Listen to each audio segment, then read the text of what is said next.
Dan saya ulangi lagi, manfaat dan kegunaan pupuk KCL ini adalah untuk memperberat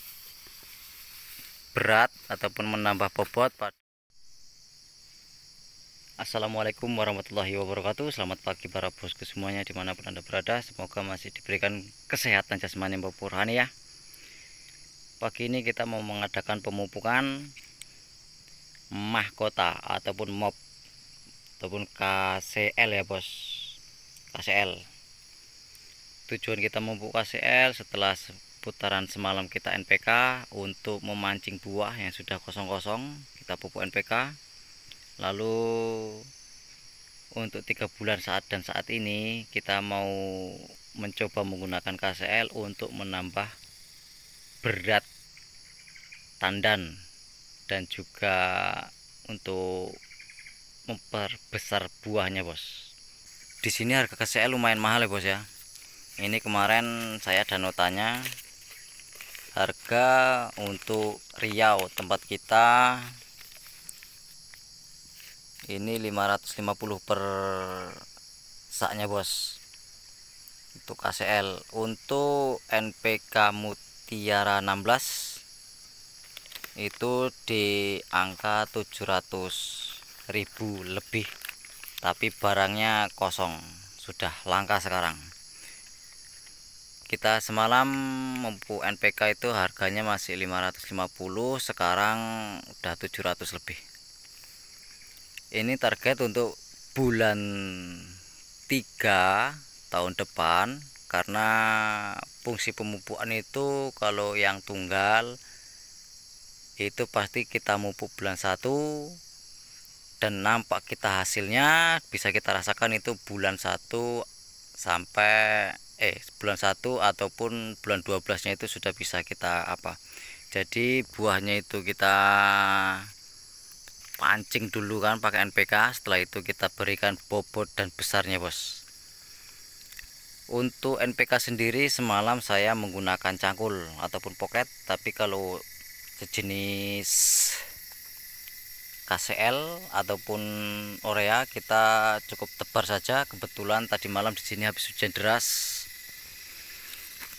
Nah, selain ada pun bentuk KCL yaitu seperti ini bos, butiran-butiran kecil yang ada seperti ada batu-batu putihnya ini ya. Ini nanti akan larut, mudah-mudahan ya keasliannya terjamin bos.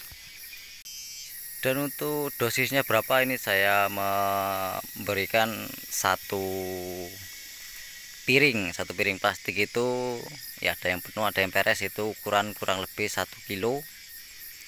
Dan untuk NPK semalam 1,5 kilo malahan. Kalau yang ini malah 1 kilo kurang, ini targetnya. Untuk usia sawit menginjak 7 tahun lebih, ini target saya per hektarnya paling minimal itu 5 sak bos, tapi ini hanya mampu beli 10 sak. Nah bos, untuk takaran satu pohonnya saya memberikan itu satu piring plastik itu agak penuh sedikit, ukurannya kurang lebih 1 kilo. Nah ini dia, ini satu piring ini kurang lebih ukuran 1 kilo ya bos ya, untuk satu pohon di usia 7 tahun lebih. Dan saya ulangi lagi, manfaat dan kegunaan pupuk KCL ini adalah untuk memperberat ataupun menambah bobot pada jenjangan kelapa sawit kita, dan juga dia ada perubahan di besarnya.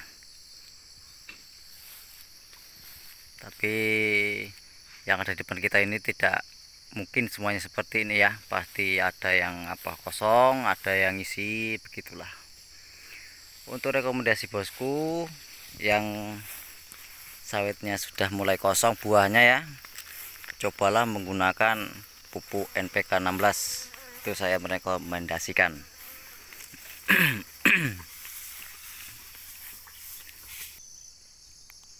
Tapi ingat bos, untuk penggunaan NPK 16 ini karena dia tidak pupuk tunggal, itu saran saya harus hati-hati dan sedikit di koordinasi takarannya bos.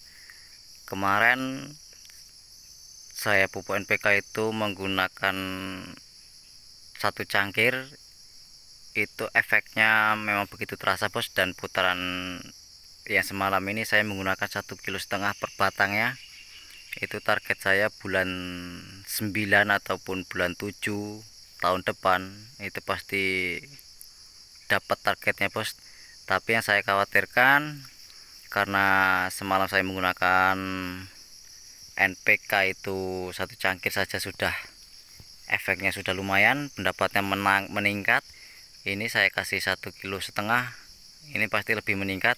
Tapi kemudian di tengah-tengah itu nanti kita akan mengalami masa trek yang jatuh bos. Ya mungkin tidak semuanya jatuh, tapi itu akan merosot untuk dampak efeknya. Untuk di kebun sawit orang tua saya itu umurnya kurang lebih 20 tahun ya, seperti yang ada di video kita yang lainnya, itu juga menggunakan NPK.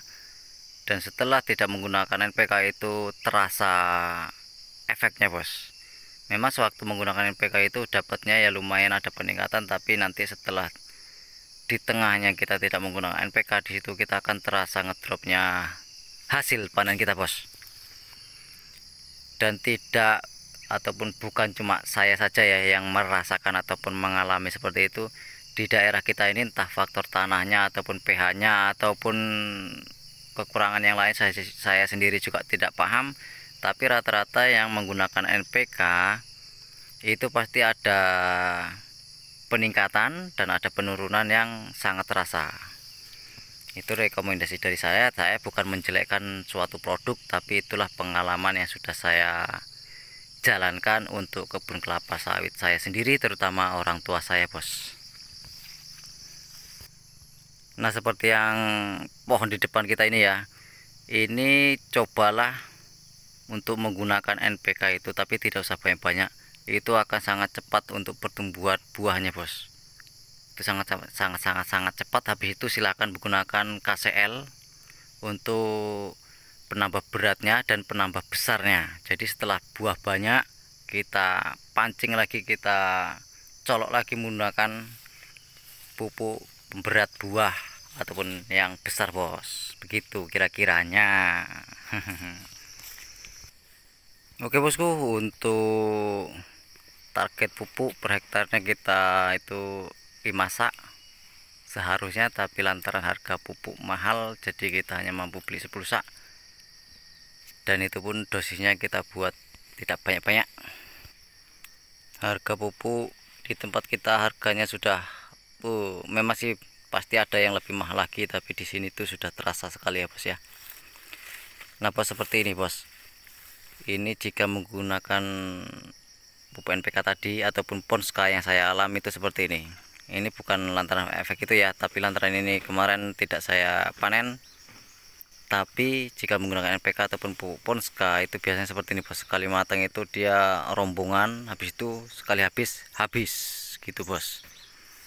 Makanya saya bilang ada peningkatannya juga, ada penurunannya juga, ada plus minusnya lah bos pastinya ya.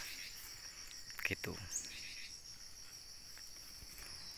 Nah dari ini bos, di salah satu kebun kita ada beberapa batang, kalau kita bilangnya itu buah Malaysia kurma hijau. Ayo monggo para semuanya yang ingin menyicipi kurma hijaunya silahkan. Ini bukan bibit unggul yang seperti orang-orang katakan ya, tapi ini adalah Malaysia kalau di sini. Jadi di pabrik pun tidak laku ataupun disortir, walaupun buahnya besar-besar. Ini komedinya paling enggaknya ini sudah 20 kiloan ini bos.